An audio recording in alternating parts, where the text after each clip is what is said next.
أنواع البنى الأسرية كتير، منها البناء المتحرر. البناء المتحرر ده موجود في الطبقة العليا والطبقة الدنيا.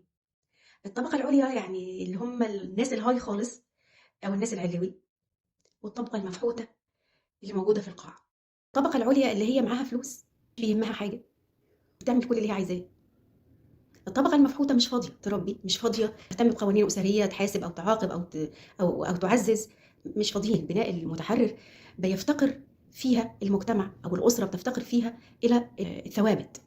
مفيش قانون بينظم علاقات الأفراد دي ببعضها، مفيش قانون بيتم الرجوع إليه لو حصل أي موقف أو أي مشكلة أو أي حاجة.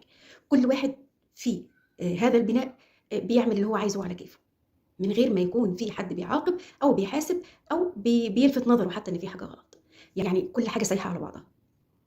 طيب طالما مفيش قانون ثابت، فده معناه إن البناء الأسري بناء متحرر، بناء مهلهل لا يحكمه قانون يلجأ إليه الأفراد عند أي موقف أو خلاف.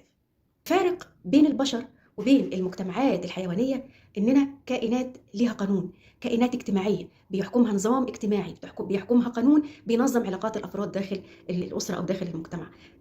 كان دايما الأمل معلق على الطبقة المتوسطة، لكن طبعا في ظل الانفتاح الرهيب اللي احنا فيه، في ظل وسائل التواصل السوشيال ميديا اللي لغت كل الفروق وخلت العالم كله قرية صغيرة، في ظل الأوضاع الاقتصادية العالمية المتدنية، بقت الطبقة المتوسطة دي بتنحت في الصخر علشان تقدر تعيش أو عشان تقدر توفر مستلزمات الحياة من أكل وشرب وخلافه. فبقى وجود قانون ثابت بيلجأ إليه الجميع وبينظم علاقات الأفراد ببعضها وبيحدد دور كل فرد في الأسرة أو في المجتمع قل.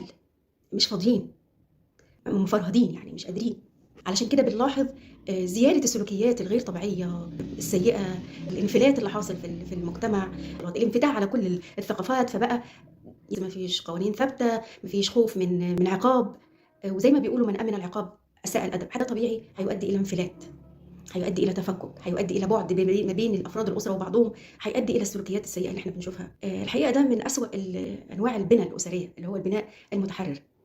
يعني الطفل أو الصبي أو اللي هو في مرحلة المراهقة ده، هو معروف إن هو أكتر حد بيتمرد على القوانين وعلى القواعد، لكن يظل محتاج قانون يرجع له يسند ظهره كده عليه، قانون يعتبر حائط الأمان، تمام، أو حائط الاستناد اللي بنلجأ له، اللي هو خايف يوصل له أو خايف إن هو يعني يوصل للعقاب اللي هيناله من القانون ده، فبتلاقيه محتاج للقانون غصب عنه، محتاج للقانون لحد ما يفهم إن هو القانون ده اتعمل لصالحه. إن شاء الله في فيديو قادم هتكلم على نوع تاني من أنواع البنى الأسرية. تابعوني وإن شاء الله يعني ما أخلفش توقعاتكم.